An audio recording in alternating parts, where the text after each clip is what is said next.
Day 2 માં તમારા બધાનું સ્વાગત છે। Welcome back my channel. Good morning, જય શ્રી કૃષ્ણ, જય એમ દ્વારકાથી। બધો સામાન લઈને દયાબાના ઘરેથી નીકળી ગયા હતા। હવે જવાનું હતું સાસણગીર જંગલમાં બધું વાક્ષીને બધું જોવા માટે અને ફટોફટ બધો સામાન મૂકી દીધો અને ફટોફટ ગાડી દોડાઈને પહોંચી ગયા હતા સાસણગીર જવા માટે। બેસા બહારનો વ્યૂ જોયો અને વ્યૂ એટલો જોરદાર હતો ત્યાંનો, એટલે કે બહુ ત્યાં ગરમી વધારે હતી કેમ કે ઉનાળાના કારણે વધારે પડતી ગરમી હતી અને આજુબાજુ જંગલ બી બહુ નહીં એટલે અને પહોંચી ગયા હતા સાસણગીરમાં। અને સાસણગીરમાં પછી પહેલાં ફટોફટ અંદર એન્ટ્રી લઈ લીધી અને એન્ટ્રી લીધા બાદ પણ ઘણું બધું અંદર જવું પડે ટિકિટ માટે, તો ફટોફટ અમે પહોંચી ગયા હતા ટિકિટ લેવા માટે। અને પહેલાં બધા ગાડીમાંથી ઉતરી ગયા ત્યાં સુધી બધા ટિકિટ લેવા ગયા અને ટિકિટ લઈને બેસી ગયા હતા બસમાં। પોતાની બસ નહોતી અને ત્યાં ગીરની જ બસ હતી અને ફટોફટ બેસી ગયા બસમાં અને બસમાં પછી નીકળી ગયા હતા જંગલ તરફ અંદરની સાઈડ જવા માટે। અને જોતાં જંગલ આવી ગયો અને જંગલનો વ્યૂ તમે જોઈ જ રહ્યા છો।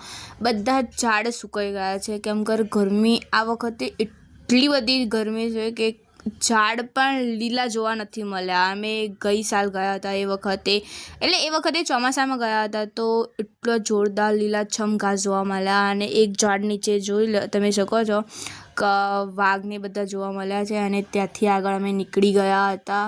આગળ ઘણા બધા પ્રાણીઓ જોયા પણ વિડીયોમાં દેખાતા નથી કેમ કે ગરમીના કારણે બધા ઝાડ નીચે બેસ્યા હતા, જે લીલા ઝાડ જોયે એના નીચે બેસી ગયા હતા।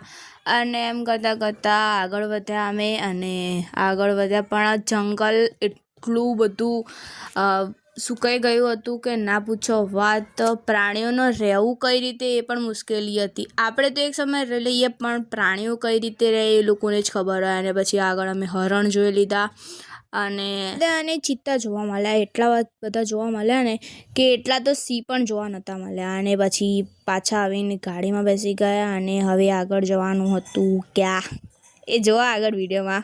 હવે જવાનું હતું સોમનાથ, પણ સોમનાથ ગયા પહેલાં બધાને ભૂખ લાગી હતી તો પહેલાં નાસ્તો નહીં બપોરનું લંચ કરવા જ બેસી ગયા હતા। તો અમે જે ધાબા ઉપર જમવા બેસ્યા હતા એ ધાબાનું નામ હતું સીતારામ। તમે બધા પણ જો તો અહીંયા જરૂર ખાજો, જોરદાર બેસ્ટ ખાવાનું હોય છે। ત્યાં નાના છોકરાઓને રમવા માટે ગાર્ડન બી હોય છે, બહુ બધા આંબા જાંબુડા અને એટલું જોરદાર ઠંડક અને ખાવાનું તો સુપર્બ જ હતું।